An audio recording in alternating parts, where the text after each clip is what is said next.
à ce que doit faire un citoyen du ciel, un citoyen du royaume de Dieu. Parce que nous sommes enfants de Dieu, nous avons notre façon de vivre, nous avons notre façon de faire qui est différente de la façon du monde. Vous savez, la Bible dit, vous verrez à présent la différence entre ceux qui me servent et ceux qui ne me servent pas. C'est-à-dire, on doit sentir cette différence non seulement pour avoir de l'argent, non. Quelqu'un qui a vécu une déception dans la vie et qui s'est dit, tous les hommes sont mauvais, les hommes ne sont pas sérieux. Et lorsque quelqu'un se retrouve dans les mauvaises pensées les poussent à vivre contrairement à la volonté de Dieu. Il y a des gens qui pensent que parce qu'ils prient, ils ne peuvent pas étudier. Et vous lui posez la question, il dit non, le Seigneur pourvoira, le Seigneur fera tout. Non, frère. Reste attaché à lui. En fait, les mauvaises pensées sont comme des forteresses, comme des prisons de mensonges construits par l'ennemi pour captiver les gens de façon à ce que nous ne puissions pas comprendre les choses de Dieu. Nicodème est allé voir le Seigneur. Pendant qu'ils échangeaient, lui, il ne comprenait pas vraiment ce que Jésus voulait lui dire. Vous voyez, parfois, le diable joue ce rôle-là. La Bible dit, c'est Jésus qui le dit d'ailleurs, il dit, lorsque la parole sort, c'est un peu comme une sémence. Et ce que le diable fait, il fait un effort pour nous empêcher de comprendre ce que l'on enseigne. Il fournit des efforts, il ne veut pas. Parce qu'il veut que lorsque nous comprenons la parole de Dieu, nous allons la mettre en pratique. Et en mettant la parole de Dieu en pratique, nous serons délivrés des liens de l'ennemi, nous serons délivrés des liens de famille, nous serons délivrés de la captivité, nous serons délivrés de sa prison qu'il nous a emprisonnés, nous serons délivrés de toutes ces mauvaises choses. Parce que nous comprendrons maintenant la vérité. Nous allons comprendre ce que Dieu veut de nous, ce que Dieu attend de nous. C'est pour cette raison qu'il est en train de construire des forteresses comme ça, remplies de mauvaises pensées, pour nous bloquer, nous emprisonner. Et lorsque nous entrons dedans, nous aurons du mal à nous délivrer, nous aurons du mal à sortir de ces erreurs-là. C'est en fait ça aussi le rôle des mauvaises pensées, le rôle que le diable joue autour de nous avec ces mauvaises pensées, ces mauvaises prédications, ces mauvaises philosophies, ces mauvaises façons de voir les choses. C'est juste pour nous empêcher de croître spirituellement, pour nous empêcher d'aller de l'avant. En fait, les mauvaises pensées, ce sont des croyances qui ne sont pas vraies. Ce sont des croyances qui sont fausses, qui influencent nos vies de manière négative. Un jeune qui se dit, moi, ma vie, elle est déjà perdue. Parce que je n'ai pas fait des études, ma vie est limitée. Je suis là pour accompagner les autres. Et ils sont là derrière les gens. Ils sont là en train de compter sur les gens. Or, la Bible dit, maudit soit celui qui se confie en l'homme. Et les chrétiens, parfois, ils viennent comme ça. Ils prient, mais ils savent déjà que j'ai mon oncle qui est député. Alors, quand je demande à Dieu l'argent, c'est par lui que ça passera. Non, bien aimé. Apprenons à compter sur Dieu à 100%. Je dis bien totalement compter sur le Seigneur. Peu importe ce que nous vivons, peu importe la situation dans laquelle nous nous retrouvons, comptons sur le Seigneur et ne comptons pas sur les hommes. Ne comptons pas sur les hommes. Ne comptons même pas sur les hommes de Dieu. Oh non, moi, mon pasteur, si mon pasteur arrive, il trouvera des solutions. Non. Dieu travaille par les hommes, oui. Le Seigneur opère par les hommes. Oui, le Seigneur peut aussi opérer par toi. Il y a une pensée qui est répandue même dans l'église où quelqu'un qui souffre même de la malaria. Même de la malaria, à 2h du matin, il prend son téléphone, il va déranger son pasteur parce qu'il sait que si le pasteur prie, lui, il aura la guérison. Donc, il ne croit pas que lui-même, il peut aussi prier et le Seigneur le guérit. Frère, la Bible dit, voici les miracles qui accompagneront tous ceux qui auront cru. On dit bien tous ceux qui auront cru. Il ne s'agit pas seulement ici des pasteurs. Il s'agit de tous ceux qui ont accepté le Seigneur Jésus comme Seigneur et Sauveur. Et on a énuméré les miracles. On a énuméré tout ce qui suivra. C'est-à-dire, à partir de ta foi, tu peux déclencher beaucoup de choses. Un jour, les disciples ont voulu faire remarquer à Jésus quelque chose. Ils ont dit, Maître, le figuier que tu avais maudit, et voilà, il est tout sec. Et le Seigneur qui va leur dire, ça c'est rien. Si vous avez la foi comme un grain de sénévé, vous pouvez dire à cette montagne de quitter ici, de se jeter dans la mer, et cela sera exécuté. Ça dit ce que moi j'ai fait. Vous voyez, c'est le résultat de la foi. Mais vous aussi, vous pouvez le faire. Vous êtes à mesure de le faire. Laissez-moi dire à quelqu'un, tu es à mesure de faire aussi un très grand parcours avec le Seigneur. Arrête de t'accrocher, de courir derrière les hommes, de courir derrière des systèmes de pensée qui ne cadrent pas avec la pensée de Dieu. Ce n'est pas ce que Dieu attend de nous. Ce n'est pas ce que Dieu attend de vous. Jacques dit ici, mettons en pratique la parole de Dieu. Bien-aimés, exerçons-nous à mettre en pratique. Dieu dit à Josué, il dit que ce livre de la loi ne s'éloigne pas de ta bouche. Médite-les jour et nuit pour agir fidèlement selon ce qui y est écrit.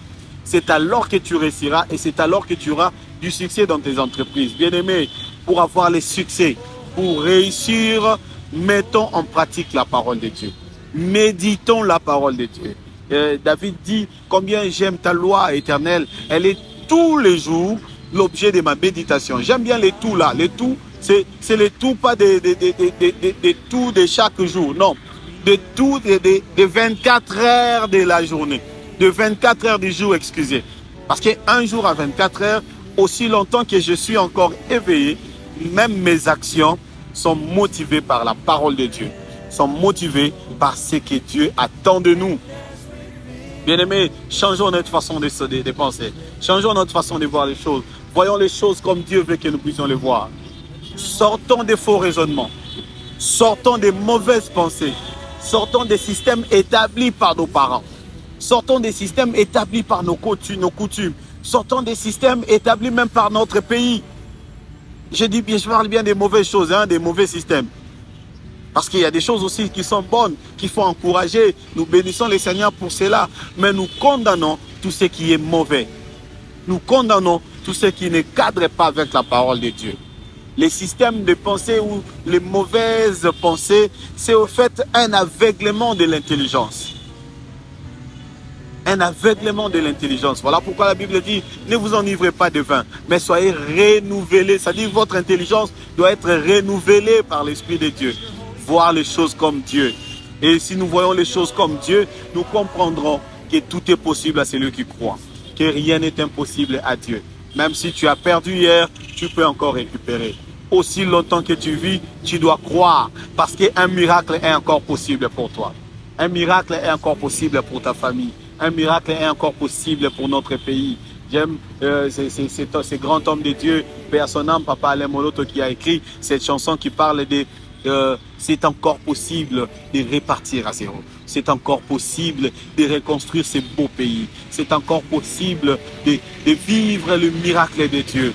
Même si tu as avorté, même si tu as perdu tes trompes, même si tu as perdu ton mariage, même si tu as perdu ton boulot, bien-aimé, je suis venu nous dire que c'est encore possible. C'est encore possible. Il suffit de croire et les choses peuvent être déclenchées par Dieu. Alors laissez-moi un peu parler pendant quelques minutes. Comment est-ce que nous pouvons sortir de cette façon, sortir de ces mauvaises pensées?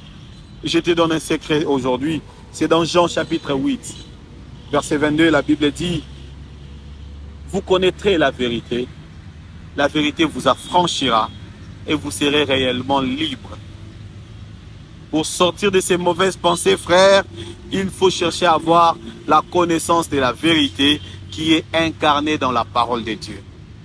Oui, oui, la connaissance de la vérité. On ne change pas l'ignorance par la prière.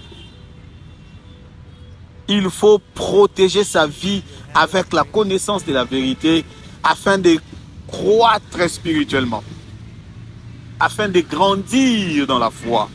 C'est-à-dire un captif qui a urgemment besoin de la délivrance, cela ne viendra pas des slogans de nos églises, des slogans de nos partis politiques, non, mais cela viendra de la parole de Dieu. Lorsque nous cherchons à connaître la parole de Dieu, lorsque nous nous lançons dans la recherche de la vérité qui est dans la parole de Dieu, nous sommes en train de nous lancer sur le processus de notre délivrance. Oui, oui. La connaissance de la vérité fera en sorte que nous puissions vivre comme des vrais enfants de Dieu. Parce que celui qui ne connaît pas risque d'être emporté par n'importe quel vent, risque d'être emporté par n'importe quelle connaissance. Mais pour ne pas être emporté, il faudra avoir la connaissance. Voilà pourquoi la Bible dit « Mon peuple périt parce qu'il lui manque la connaissance. » S'ils avaient la connaissance, ils n'allaient pas mourir.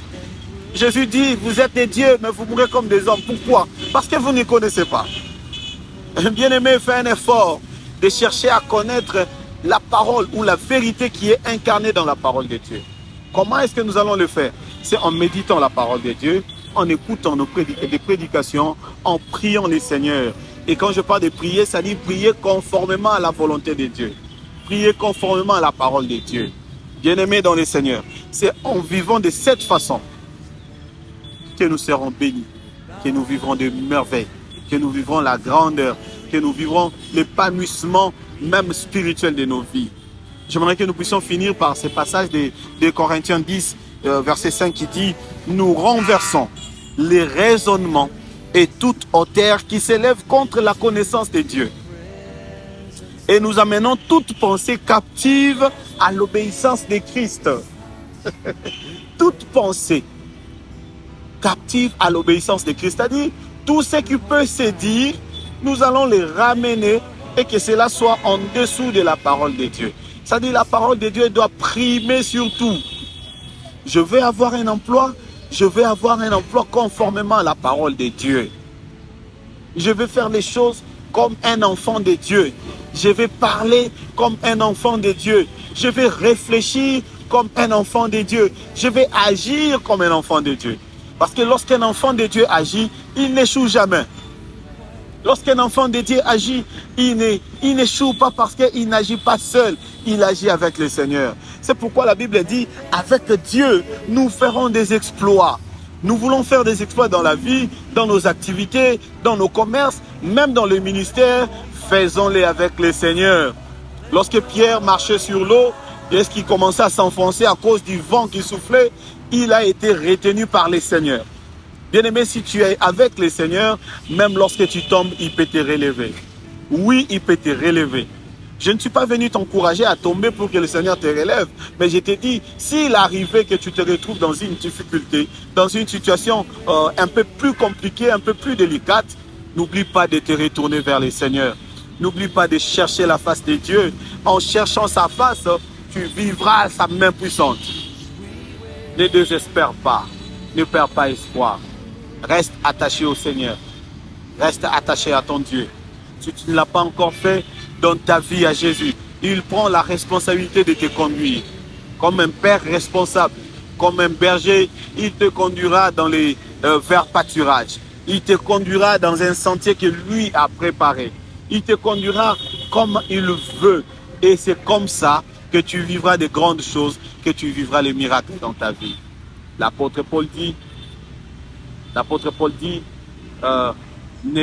ce n'est plus moi qui vis, mais c'est Christ qui vit en moi. C'est-à-dire que Christ est venu influencer ma vie, de telle sorte que je ne veux plus faire les choses comme moi, mais je veux faire les choses comme Dieu. Je t'invite à prendre la décision ce soir. Je t'invite à prendre la décision aujourd'hui de donner ta vie à Jésus. Si tu ne l'as pas encore fait, l'occasion t'est donnée de donner ta vie à Jésus. Mais si tu l'as déjà fait, continue de faire ce que Dieu attend de toi. Continue de marcher conformément à sa parole et tu ne seras jamais déçu avec Dieu. Mais aussi, si tu étais déjà sur ce chemin et que tu es tombé, je suis venu te dire que le Seigneur te donne encore l'opportunité de te relever et de reprendre ta marche avec lui. Crois en lui. Fais-lui confiance. Il fera quelque chose dans ta vie. N'est-il pas dit, mon juste vivra par la foi? Alors lorsque la peur, lorsque les tempêtes, lorsque les doutes viendront, récupère toutes ces choses. Rends-les captives à l'obéissance de Christ. Et oui, rends-les captives à l'obéissance de Christ. Que la pensée de Dieu prime sur ta vie. Que la volonté de Dieu prime ta vie, sur ta vie. Et que le Seigneur te bénisse. Que le Seigneur te fortifie. Même si tu es à l'hôpital, que tu sois en prison, partout où tu peux te retrouver, que la main puissante de Dieu te localise de là où tu es et qu'un miracle se produise dans ta vie. Que le Seigneur vous bénisse.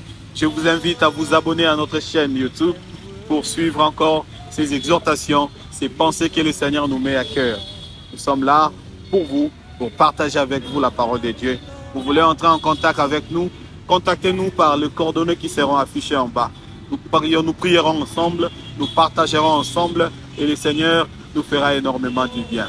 Je suis votre frère, pasteur de l'église Centre d'Évangile Emmanuel, l'extension Béret qui se trouve à Matete. Que le Seigneur vous bénisse et que nous puissions nous retrouver prochainement.